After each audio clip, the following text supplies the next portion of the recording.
Imagine a college, but there are no majors. There are no professors, no classes, no exams.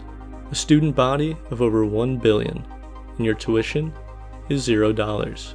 Learn at your own pace and choose your own path. Plus, everything you learn can be applied in your real life immediately. You just imagined wikiHow University. wikiHow University was founded to be the world's leading university in all fields and disciplines, because we believe all knowledge can be learned through a simple series of steps. Do you want to be an astronaut? We can teach you how. Do you want to open a gas station? Gas is the future.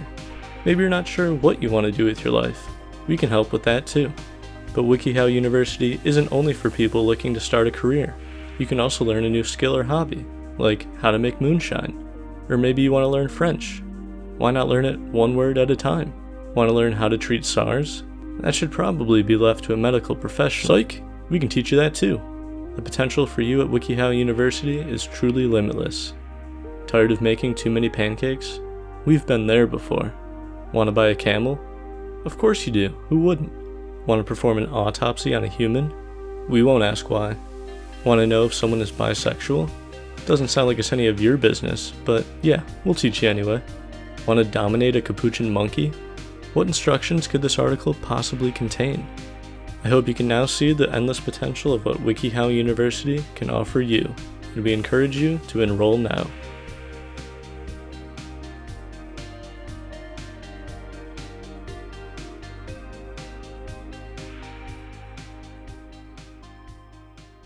Hello everybody, thank you for joining me in class today. This week I'm going to be learning how to eat a cherry. Now, admittedly, I do believe I know how to eat a cherry already, but I wanted to kind of ease back into the whole secondary education thing. And considering that this article is 1,500 words and it's written by 33 people, I gotta be doing something wrong. So let's just jump into it. Cherries are some of the most delicious fruits around. Their sweet taste and snackable size have made them a favorite for many. Like the finest things in life, however, there's an art to appreciating cherries, focusing in on their sweet taste, relishing their juices, and savoring the tangy aftertaste are simple delights many people take for granted. Now this article definitely took a turn almost immediately that I wasn't expecting. I don't know if eating cherries is some sort of euphemism I'm not familiar with, and I just kind of happened to stumble upon here. And I was also expecting some sort of justification for this article. So far there's nothing to imply that the best way to eat a cherry is simply to eat a cherry. But I want to go into this with an open mind, so let's just go to step 1. Let's see what we can learn. Method 1. Enjoying cherries on their own. Step 1. Know your cherries. While most people think of cherries as a single type of small red fruit, there are many varieties of cherry, each with their own shape, size, and use. Doing a little research, as well as knowing what you want cherries for, is a smart first move. I, for one, know that anytime I'm about to eat a new fruit that I've never tried before, I like to do my research. I mean, that's across the board for basically any food I've ever eaten. And there's actually some morons out there who think cherries are just some single red little fruit, when that couldn't be further from the truth. There's so many different varieties of cherries, it's so many different colors and shapes and sizes. It's honestly one of the more diverse fruit groups. Now, I'm going to jump down to step 4, mostly because step 4 is where the meat of this article really is. And as much as I've led you to believe that eating a cherry is as simple as eating a cherry, there is one caveat to that. Cherries are in a particular group of foods where they have a pit. So technically, it is one step harder than how you would eat most things. Step 4.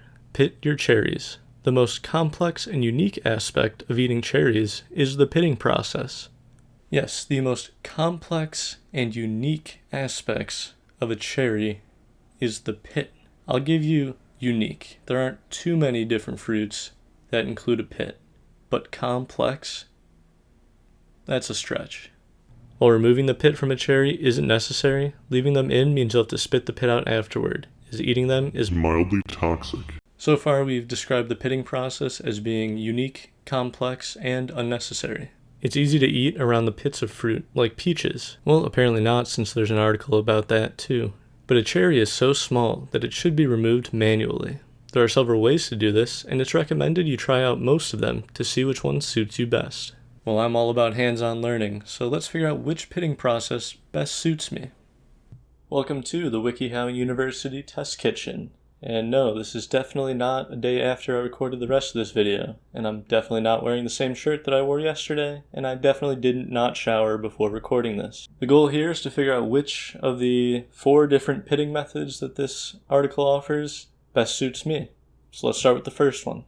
The best option, if you're going to be eating a lot of cherries, is a specialized cherry pitter.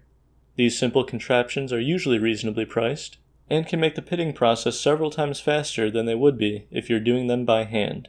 I did procure one of these contraptions. The part where it says that it's reasonably priced, I'm gonna call bullshit on that. This was $11 for something that pits cherries one at a time. But since I figure I'm gonna be eating a lot more cherries now, then I figure maybe this is a good investment. So let's see if it works. Alright, as far as I can tell, you just pop the cherry right in this bad boy here. Line that sucker up, and as soon as I squeeze down, the pit should fall out.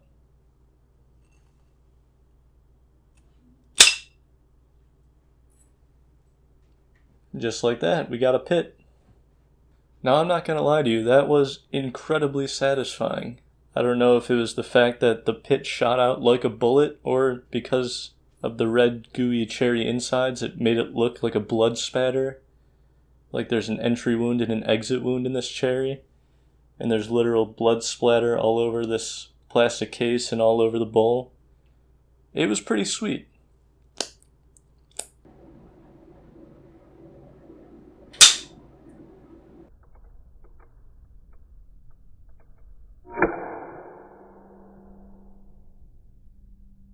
Yeah, those things really fire out of there.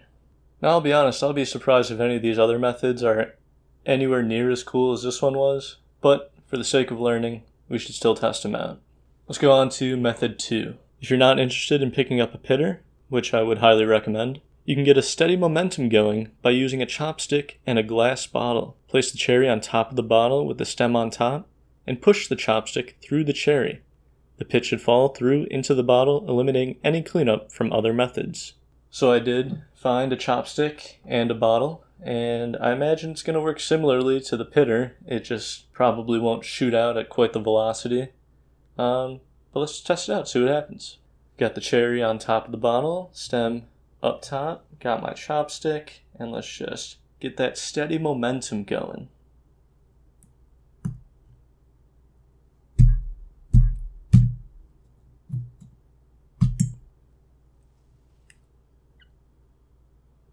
Alright, I'm not sure I nailed the momentum part. I will also point out that the exit wound on this cherry is significantly larger than it was with the pitter. So I feel like I'm actually losing some of the fruit with this method. Yeah, there's roughly half a cherry in that bottle along with that pit.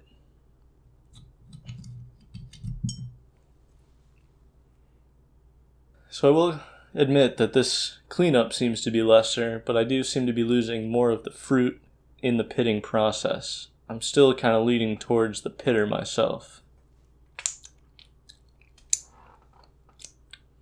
Let's try method 3.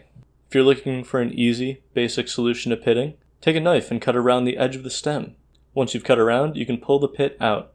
This process takes significantly longer than the other methods listed, but it'll do in a pinch if you don't have a lot of utensils around. This one definitely feels like it's going to be the most tedious.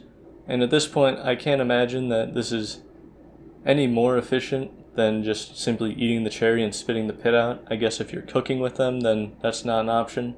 Let's try it out and see what happens.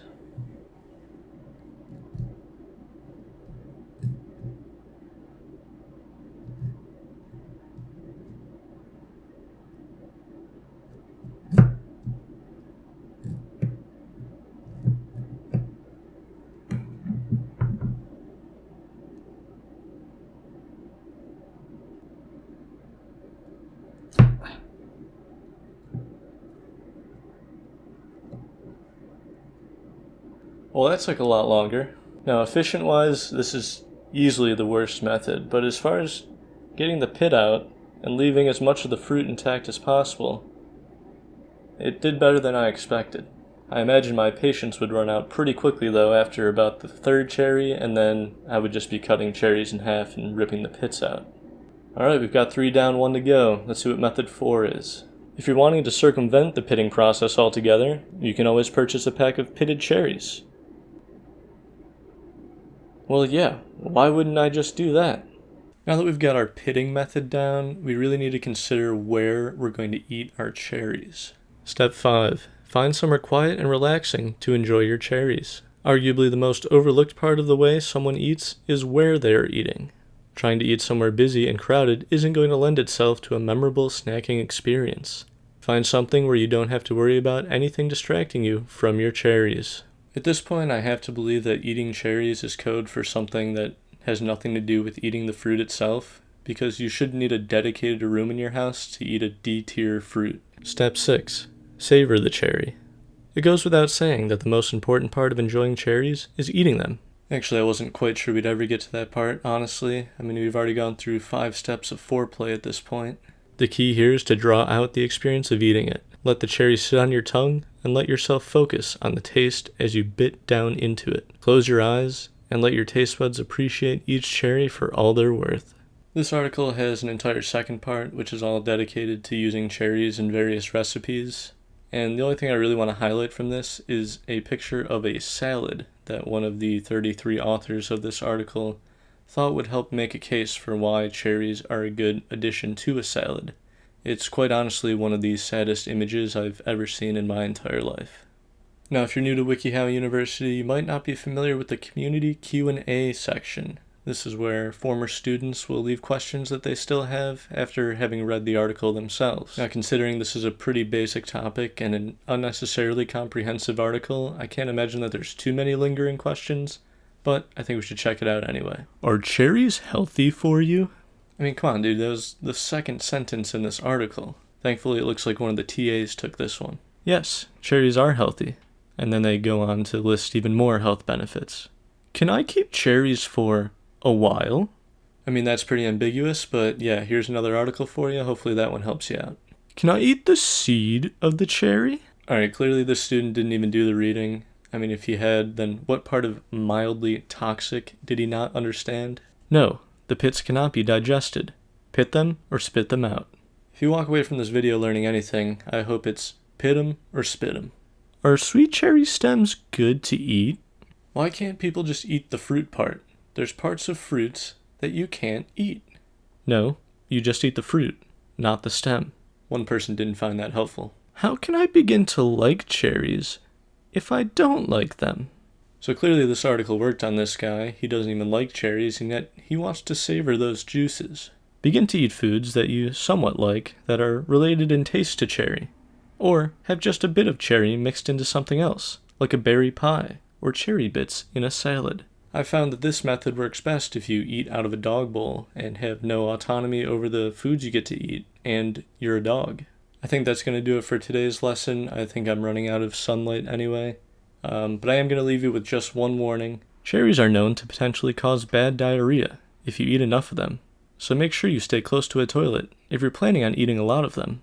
If you'd like to enroll in wikiHow University, just go ahead and hit that subscribe button. And if you'd like 5 extra points in your next exam, give the video a like.